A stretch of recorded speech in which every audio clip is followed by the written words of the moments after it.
Have you ever thought about why the smartest people often choose to show quiet strength? 10 things that show that quiet is the height of contempt. The quiet Stoic gives us a look into the lives of people who are very careful about the words they use, living up to the Stoic ideal of thoughtful speech and inner living. Why did the Stoics make silence the most important thing in their lives, turning it into a way of life and a subtle way to talk to the world around them? Along the way, we'll find out what kinds of people are silent Stoics, those who find power in stillness, wisdom and clarity in their thoughts as they think. Many things have been said about these people, but they keep a calm attitude while navigating life's rough waters. Their silence speaks to their inner strength and deep understanding of life. What can we learn about ourselves by practicing being quiet? How might our lives change if we too learned the beautiful art of silence? Come with us on this journey, where each step is an invitation to discover and conquer. The Stoics' most important skill was the ability to keep quiet. We want you to think, ask questions, and maybe find out a fresh look at the power of stillness in your own life. Please stay with us until the end of this journey to fully understand the important lessons that Stoicism teaches. Stoicism is not only a way to learn from the past, but also a way to live a better life with honor and peace from the inside out. Let's start this journey together and find the quiet power that lies at the heart of Stoic wisdom. Number 1, keep calm. In the calm area of Stoicism, there has a lot of knowledge in accepting the quiet and being calm, which is a trait that mirrors the Stoic search for inner peace and reason. Let's look at this through the lens of Epictetus. In his teachings, the Stoic philosopher eloquently summed up the essence of serenity. Be silent for the most part, or if you speak, say only what is necessary. This advice shines a light on the Stoic way. Not only does talking less save mental energy, it also creates a calm space inside. Why do quiet Stoics project such remarkable calmness? They do this because they know the power of silence. In silence, one can clearly see and process the world's constant stimuli, reacting not quickly but with careful thought. Stillness of speech leads to stillness of mind, which is a must for the Stoic virtue of serenity. Stoics who are quiet and reserved show that they are in charge of their responses. The Stoics believe that even though we can't control what happens in the outside world, we can control how we react to it. Their serenity is a sign of this deep inner alignment. So, in the silence of the Stoic, there is wisdom, and in the calm of the Stoic, there is strength. By speaking less and nurturing our inner calm, we align ourselves with the Stoic ideal and navigate life's stormy seas with grace and poise. Let us therefore strive to embody this tranquility, adopting the quiet, calm demeanor of the Stoic, and in doing so, we will find the deep peace that lies within. The term "keep calm" is well known and is often used to stress the importance of staying calm and collected in tough situations. History, the saying, "keep calm and carry on," came from a British propaganda poster made in 1939, right before the start of World War II. It was meant to boost the spirit of the British people who were afraid of being invaded. Since then, the saying has been changed and used in different situations to send a message of strength and stability. Effects on the mind. Adopting the keep calm philosophy can help lower worry and anxiety by promoting a calm and in-control attitude. In times of fear or stress, telling yourself to stay calm can help you make decisions based on facts instead of feelings. Use in daily life. You can use this motto in everyday situations that could be stressful, like at work, when you have to speak in public, or with your friends and family. It helps you keep your cool, which improves your ability to solve problems and stops you from overreacting. Important in culture, keep calm has spread to many areas of culture and media. being used in many ways in everyday speech, social media, and products. Because so many people know it, it's an easy to relate to and comfortable phrase to use when people are having personal or group problems. Critiques and limitations. Keep calm can be useful, but it's important to know that it's not an answer that works for everyone. There are times when you need to be more proactive or expressive in your answers. Emotional speech is also important for mental health, and staying calm shouldn't mean hiding your feelings. For the most part, the keep calm theme encourages people to be strong and calm, but it's important to know when to use a different approach. Number 2, principle follow-through. When we observe a person's behavior and life, we can understand whether he is a lively and talking person or a quiet and silent person. In the Stoic tradition, those who practice silence often demonstrate strict adherence to disciplinary principles that are not merely a matter of discipline, external obstacle, but a complementary composition inside. It is a word that guides all his actions. Taking as an example the history of the Stoic philosopher Epicurus, he remained true to his principles despite the difficulties of slavery. He remained true to his principles. His silence is not a sign of surrender, but evidence that he respects discipline. It is one of the virtues he learned. What can we learn from the serene Stoics, whose lives demonstrated the virtues of self-control and self-restraint? That although we have no control over external events, we can control our outcomes by insisting that a principled and disciplined life leads to freedom and peace. The strength that comes from living in harmony with human principles demonstrates that discipline does not diminish, but rather provides the freedom that provides the framework within which we can move through life with grace and peace by following the virtues of obedience. We can learn how to live a real and meaningful life from the quiet Stoic. They tell us that true peace and strength are not found in the noise of the outside world, but in sticking to our core values and beliefs. Let us be inspired by the quiet Stoics and work to develop our own principled compliance, not as a burdensome set of rules, but as a guiding light toward a life of virtue, honesty, and deep inner peace. In this way, we honor the Stoic path and find true freedom and happiness in our disciplined adherence to principle. Number 3, strength and adversity. Have you ever wondered why the silent Stoic stays strong through life's storms? Their silence isn't a void, it's a fortress of deep resilience built into the stillness of their being that gives them unmatched strength to face adversity. Consider the story of Epicurus, born into slavery and later becoming one of the most influential thinkers of his time. His ability to find profound wisdom in the midst of brutal hardship shows the unbreakable spirit of a violent Stoic. Epicurus taught us that external events can't hurt us, only our reactions to them can. In his silence, he found the strength to endure and the wisdom to turn adversity into a growth-promoting force.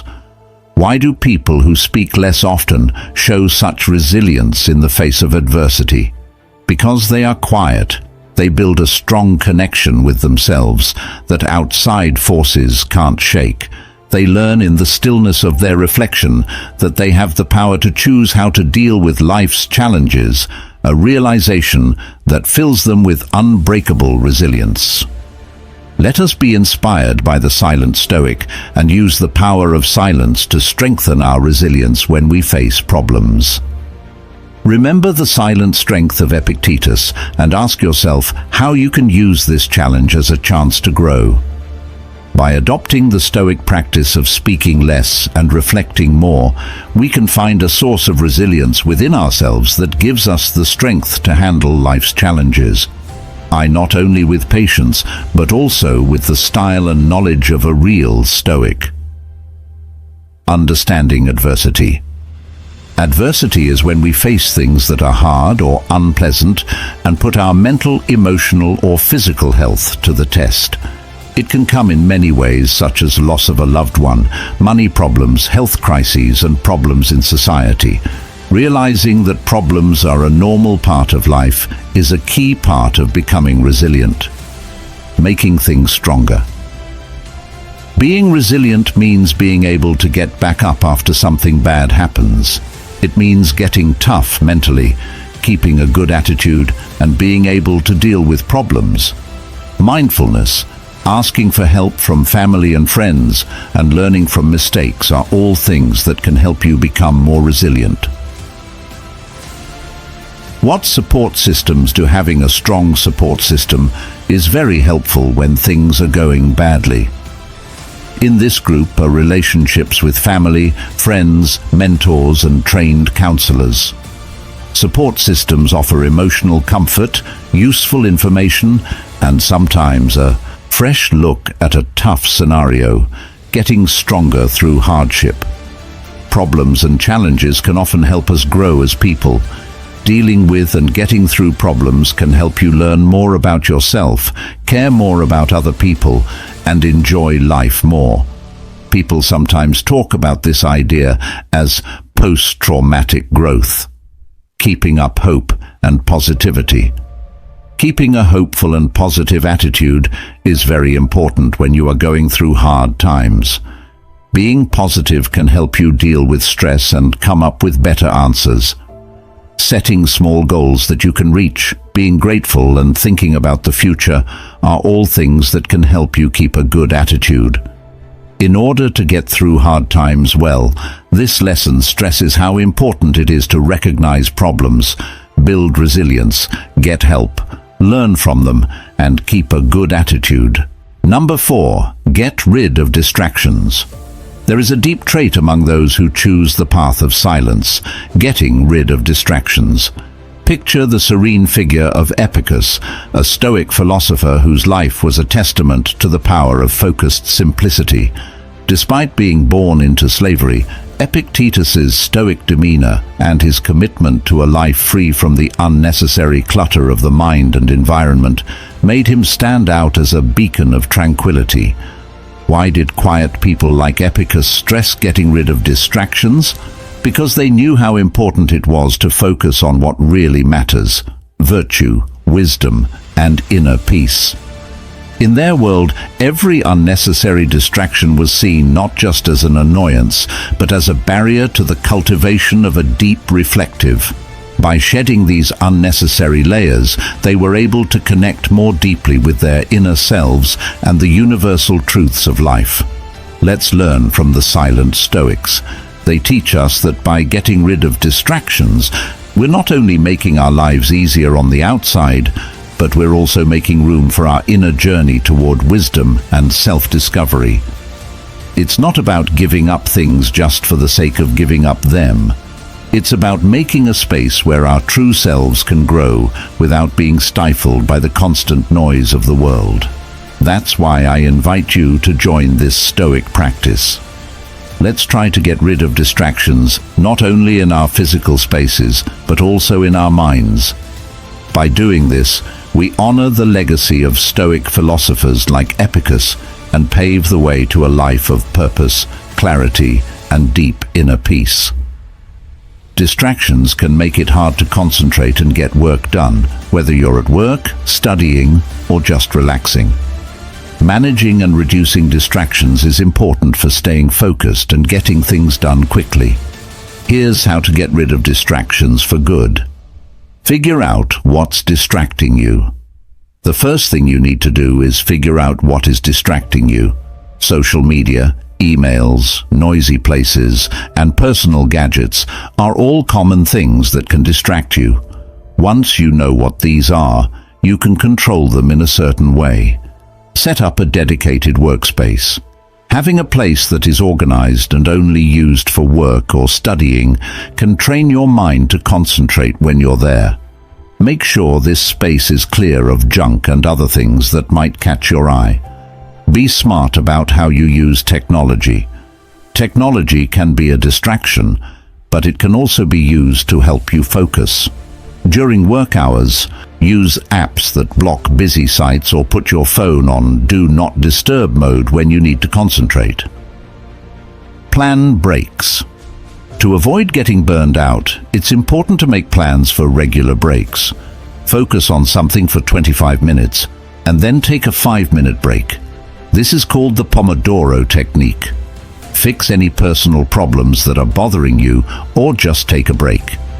When you come back to your job, you'll be more focused. Make plans and goals that are clear. Making sure you know exactly what you need to do can help you stay inspired and on track. Divide your work into smaller, more doable pieces and put them in order of importance. This keeps your mind on what's most important and makes you less likely to get distracted by less important things.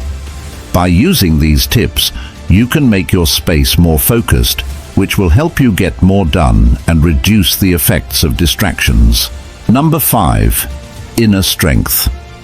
Inner strength is a great quality that is often hidden like a gem in a calm Stoic. It isn't always easy to see, but it's clear when you see how they can endure, persist, and thrive in the face of life's difficulties.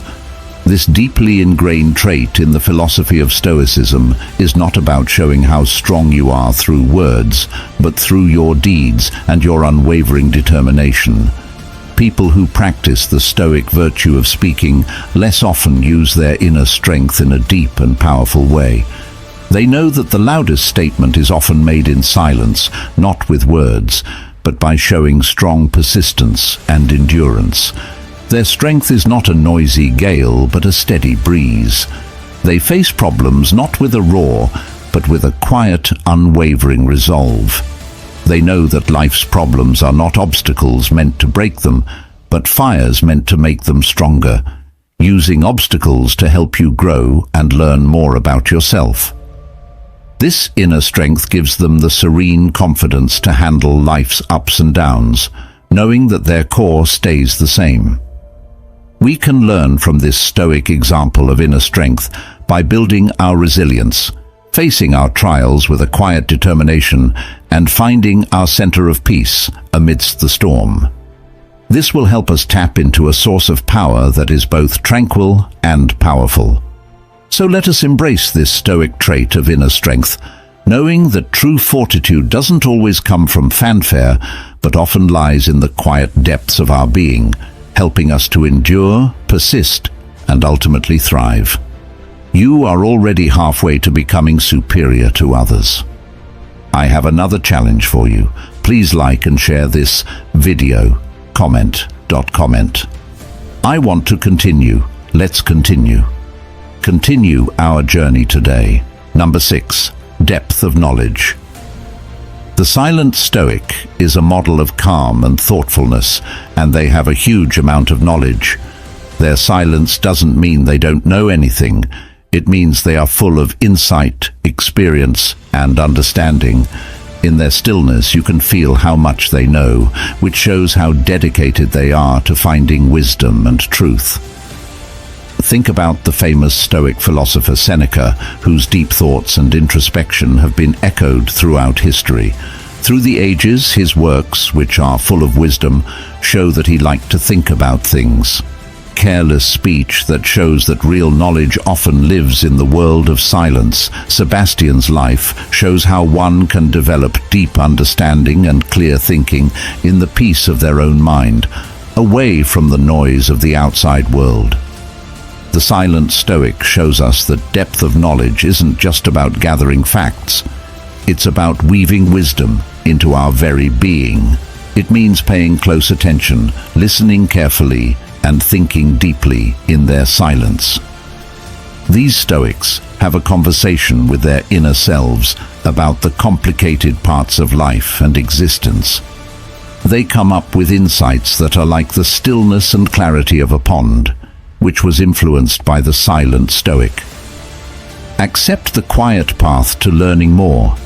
Value silence as a place where wisdom can grow, where insights can take root, and where our understanding of the world and ourselves can deepen.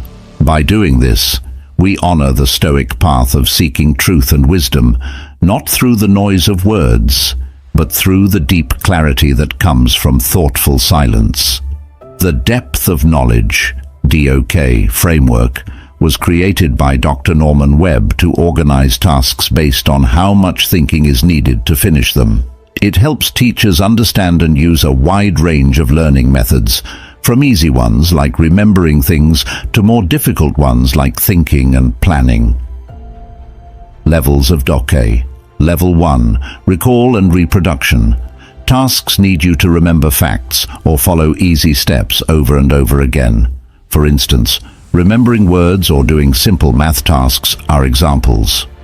Level 2. Skills and concepts.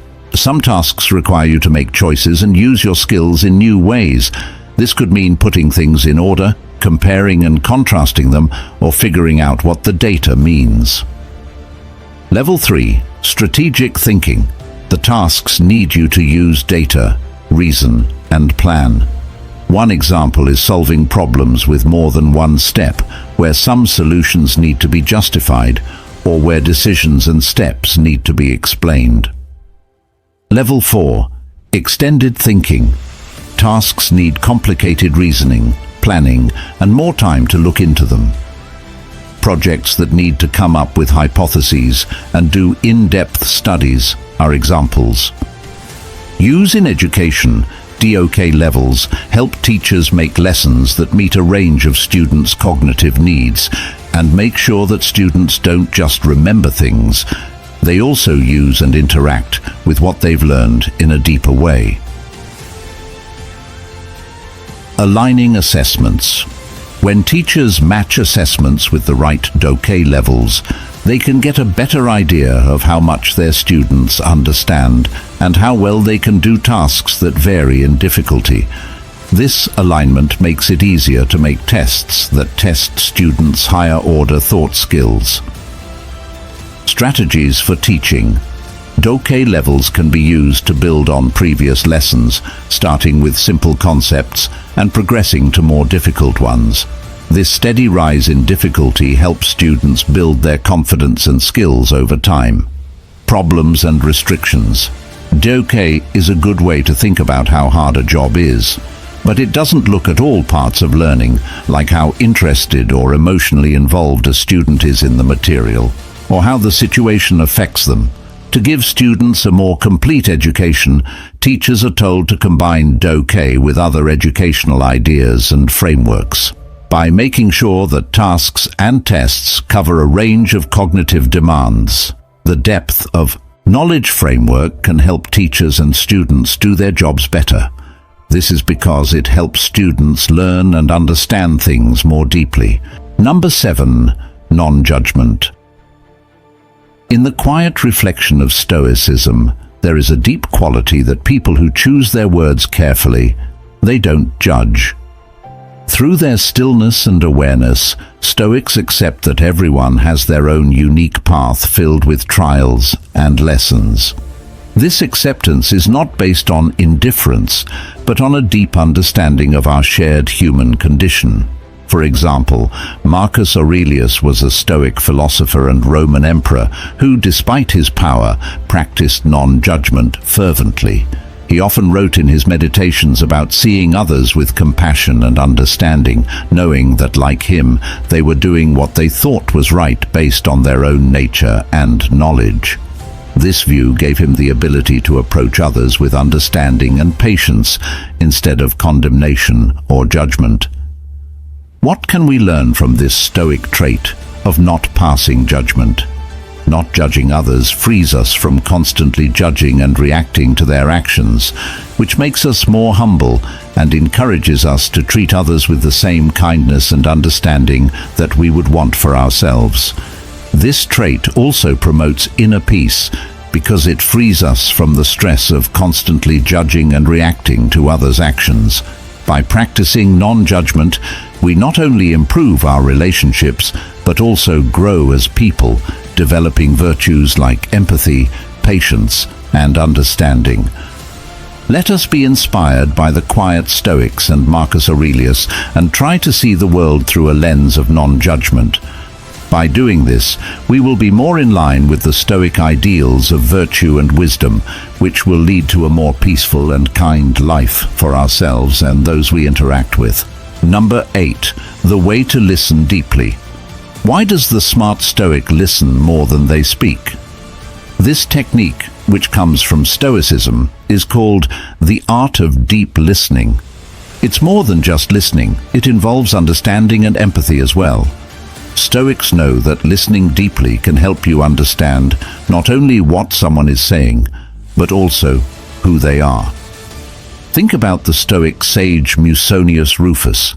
Even though he was very articulate, he saw listening as a way to true knowledge. He was able to gain insights that he could never have gained by speaking. It was through listening that he developed wisdom, compassion, and a deep connection with the world around him. What can we as aspiring Stoics learn from the art of deep listening? It teaches us to be present, to value other people's points of view, and to know that everyone has a story that is worth hearing. By practicing this art, we develop patience, empathy, and a stronger sense of connection with those around us. I encourage you to try this Stoic practice in your next conversation. Pay attention not only to react, but also to fully understand. Ask yourself, what can I learn from this exchange? By asking yourself, how can I connect more deeply with this person? You honor the Stoic tradition by turning every interaction into a chance for growth and connection, embodying the deep wisdom that we often talk most eloquently when we choose to listen. Develop presence. To listen deeply, you must first be fully present in the present time.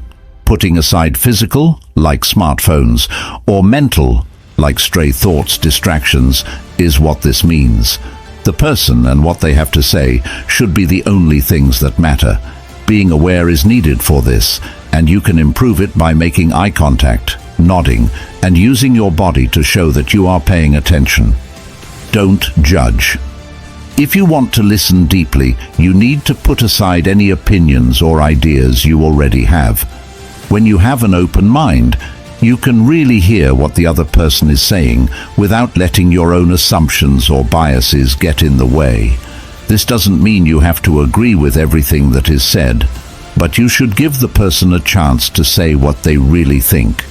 Understand. Understanding is the most important part of deep listening. Try to figure out how the person speaking felt and what drove them to say what they did. It's not enough to just understand what someone is saying. You have to connect with them on an emotional level. By asking questions that show you understand, you can show that you are truly interested. Think about it and make it clearer. Think about what was said before, during, and after listening to make sure you understand. This could mean writing down the speaker's main points in your own words and, if needed, asking follow-up questions to make sure you understand. This keeps things clear and lets the other person know that you are paying attention to the talk. Respond appropriately. Responding in a way that is respectful and related to what was said is also part of deep listening. Your answers should show that you understand what the speaker said and are giving it some thought. As an example, you could offer support, give comments, or share your own thoughts in a polite way.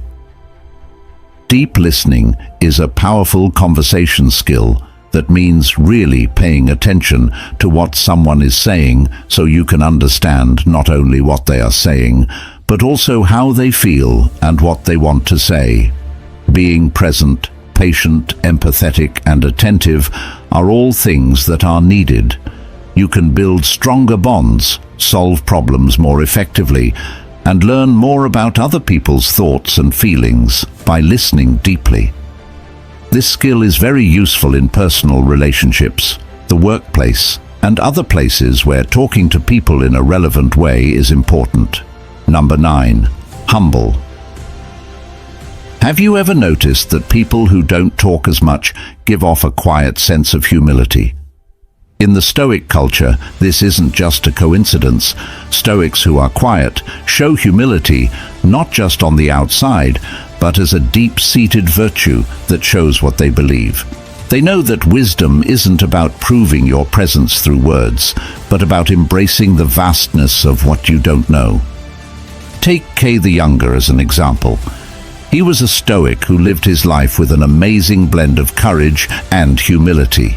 Despite playing a major role in Roman politics, he chose a life of simplicity over luxury, which shows how he lived his Stoic beliefs. His modesty wasn't a sign of weakness, it was a sign of his unwavering strength and conviction. He spoke less and listened more, and let his actions show how Stoic his beliefs were. What does this mean for us? The humility of silent Stoics teaches us that we can only be truly great when we know our own limitations and are willing to learn from everyone and everything we come across. It makes us think. Do we listen to understand, or do we listen only to respond? Are we open to the wisdom around us, or are we limited by our own egos? By embodying the humble nature of silent Stoics, we can cultivate a life of genuine happiness and deeper connections. Being humble helps us grow, change, and accept that life is always changing with grace and respect. Let us be inspired by the Stoics and find strength in our silence and humility, knowing that this is the way to true knowledge and understanding. Number 10. Having self-control. Self-control is an important skill that helps people control their feelings, actions, and impulses so they can reach their long-term goals. It's important in many areas of life, such as personal relationships, school and work, and your mental health in general. Understand the triggers.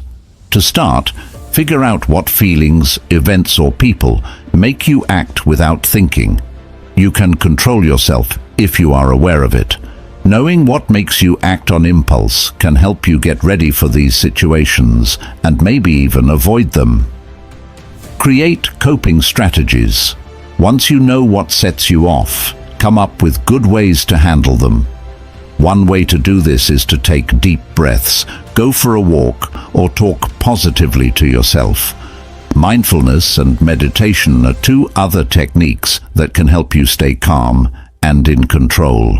Be clear about your goals and limits. Make sure your goals are clear and attainable.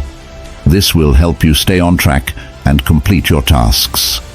Setting clear limits on what is and isn't okay to do will help you stay self-disciplined.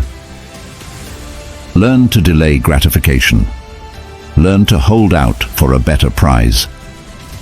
Being able to avoid the urge to get a reward right away and wait for one later is called delayed gratification. Set small goals for yourself to practice this, like saving money for a big buy instead of spending it right away.